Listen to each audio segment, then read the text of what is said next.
Hi everyone, I'm Jodi Barrows with The Square and a Square, and in today's class we're going to do the Starflower quilt. It's this beautiful one behind me. Let's look at it and break down the units and see what we'll need for the Square and a Square system. We're going to use option 3 flying geese and option 11. I love option 11. You'll be amazed at what it can do. So both of these are the Starflower quilts here, and we have just a plain square in the middle of the star. We have just a plain long rectangle shape, and we have plain solid corner squares in the block. Then the other units that we have are the large flying goose, small flying goose, and there is a color coding on here that you need to pay careful attention to. And then this whole unit here is the option 11, and you're going to get all 4 of those from one square, and you're going to get 2 flying geese from one square. So let's look down here at the table and see what we need to do to get started. This is your Starflower pattern. It also has the fruit salad pattern in it also. So when you open it up, you're going to have your options that you need, and you're going to have your ruler placement and just some information about the Square in a Square system. So when we open it up, we have the fruit salad pattern on this half, and the Starflower is over here on this one, on the left side. So the patterns are really easy to follow right along. You'll have your fabric quantities, you'll have what you cut from each one of your fabrics, and then I really like the little circle at the end of each piece that you're cutting, and it tells you what step that will be. So you can look over here and you can see how many strips and the size of the strip, and if you need to subcut it, and then you can go over here and match up the number 1 with the number 1. You can read it here, you can see it here, and it helps for the cutting and makes it come alive so that you know exactly where that's going to be and what that piece of fabric will be. So let's look at my pieces that I have pre-cut, and I just cut a little bit here. I didn't cut it for the whole quilt. So let's look and see what we have. So we're going to have some large flying geese, and those will start out with a large center square and strips that you'll sew together for this basic square for flying geese. Then you're going to have center square. You'll need 4 for one block, and then you're going to have 2 colors. Notice how you have the same color on opposite sides. So black across from each other, red across from each other. Now anytime there is a special way that you need to trim it because of the color, there will always be a little warning in the pattern. So that's the hardest thing about this one, is remembering to do that one correctly. So when you go to your step 1, your sewing and your trimming, you're going to have a watch color placement carefully. The same fabric should be opposite of each other, and that's what we talked about here. And when you're trimming it into the flying geese, you need to do it into 2 groups. So we have 4 of them here, and that's what we need for the quilt. And when we get ready to trim those, we're going to divide them into 2 groups. And we'll talk about why we need to do that, but it's for the color placement. Then in our last one here, we have our option 11. The option 11, you're going to take your square in the middle, sew around it your first time with your all one color, the black in this one, and see how we trim leaving the 1/4 of an inch on this one. Then you'll sew around it again with your wider background, and on this one we're going to trim up close on all 4 corners. So let's just go ahead and start with that option 11, and I'll give myself a little bit of room to trim here.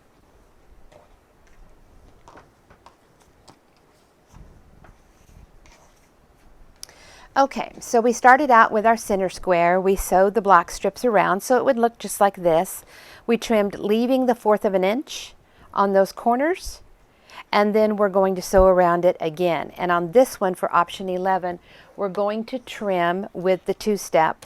So you're going to put the 90 into the tip or the corner of that square, and you're going to step it over 2 lines, and that is the 2-step. And remember, with the Square in a Square system, you're either leaving a 1/4 of an inch or going right up to the tip, depending on the unit that you're making. So see how that's a nice sharp trim. So put the 90 in the corner, step it over 2, and you want to watch and make sure that you're staying as square as possible once you start cutting. And that should be a nice sharp trim. See how the black isn't blunted and there's no white hanging off of that corner. And we'll trim all 4 corners.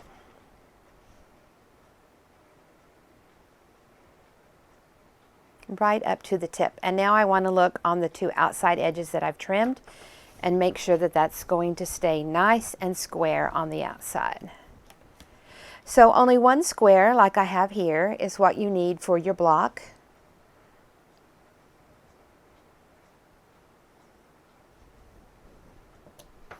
And you're going to get 4 units out of it. Now, anytime you trim up to the tip, you know that you're going to cut through those sharp tips like that. When you leave the 1/4 of an inch, you do not cut through that corner. So now let's just put the edge of the ruler right through those sharp black corners. I'm lining up a grid line. I'm making sure I'm staying as square as possible, but I'm going through those points. Now try not to let your fabric wiggle. Sometimes that's easier said than done. And then you're just going to go the opposite way.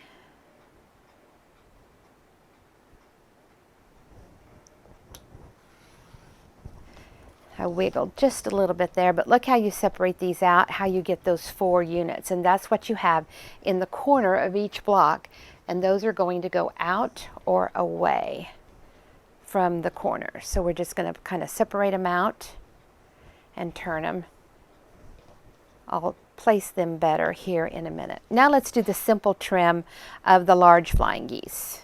So with the flying geese, you're going to do the 2-step on 2 corners. So once again, your 90 goes right in the tip and then you step it over 2 lines. It's kind of hard to tell with the black, but there's the 90 and step it over. And I love how the system makes all of the different triangle units. It makes them any size, any color. And we want to repeat that 2-step over on the opposite side. Keep it square where you've already trimmed that side. Now we're going to trim leaving the 1/4 of an inch. So see when we put the 90 right in the tip, see that 1/4 of an inch? It's kind of hard to tell with the black, so I'm pointing it out here. So the 90 goes right in the tip. I have a 1/4 of an inch. Keep it square where I've already cut. Now I want you to look. See that 1/4 of an inch? See how those are sharp? That's the difference. Go to the opposite side. We're going to leave the 1/4 of an inch. Keep it square here on the outside edges where you've already gone. Then remember we cut through the sharp points here. We're going to cut through the sharper points there. And there's a flying goose. So I'll put them in their place in just a minute, but I don't want to lose my room on my mat to cut. So we're going to do 1 more. You need 2 of these for each block. Now we do have kits for the starflower, and we have the kits in different sizes of quilts. I think you can do a lap, a full, a queen, a king. So if you're interested in making one just like we have, you can go onto the website and you can look for the starflower kit. So up to the tip on 2, leave the 1/4 of an inch. I have made I don't know, maybe 6, 7, 8 of these starflower quilts, and they're just really a lot of fun to do and really very, very simple. Okay, so there's my last flying geese. Okay, so for 1 block, you're going to need 2 of your squares. So there's 2 and here's 2. And your direction says put them in 2 separate piles. So what we're going to do is on this first one, we're going to start out trimming with the 1/4 of an inch. I think it's just easiest when you do that. And so here's the 1/4 of an inch, and notice how the red is on the left. So let's turn it on this one. Notice how the red is still on the left. Now on these 2 corners, of course, we'll 2-step.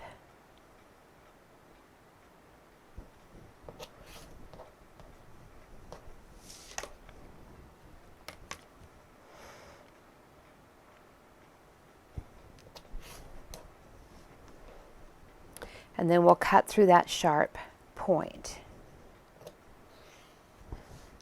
Now, when we cut these apart, notice how the colors go on the same side. Okay? So when I put these in a quilt, if I did that, see, those colors are not going to match up.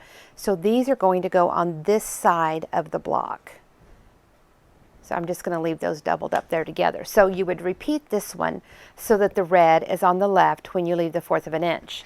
Now on these, we're going to put the red on the right. So we'll start out with the 1/4 of an inch again with the 90 right in the tip.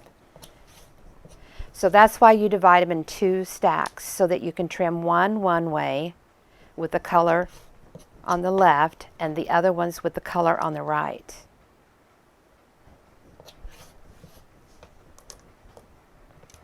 And the trimming on these and getting the color in the correct place is really the hardest thing about the quilt. So now when we come in here and cut this little flying goose in half, let's look at this one. Okay. So notice how when you have that 1/4 of an inch tip, notice how the red is on the left, and on this one, notice how it's on the right. So when I get ready to put these together in my block, see how those reds will come together in the corners the way that we want them to. So let's just go ahead and lay it out, and let's look at our block. So we'll start out by putting our big flying geese for the big star. Look how quickly we trimmed these up. This will go into the corner like this. Look how beautiful it is just by itself, just like that. We're going to put our red square here in the middle. Wow, look how it's coming together. Pretty just like that, even if you didn't do anything else to it. Now, let's put our little red corners on. See how that placement is just right now to make those?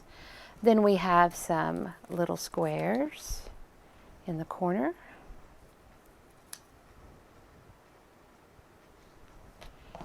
And your long rectangle strip, I call a bar, will go on there. And of course, they will finish on out here.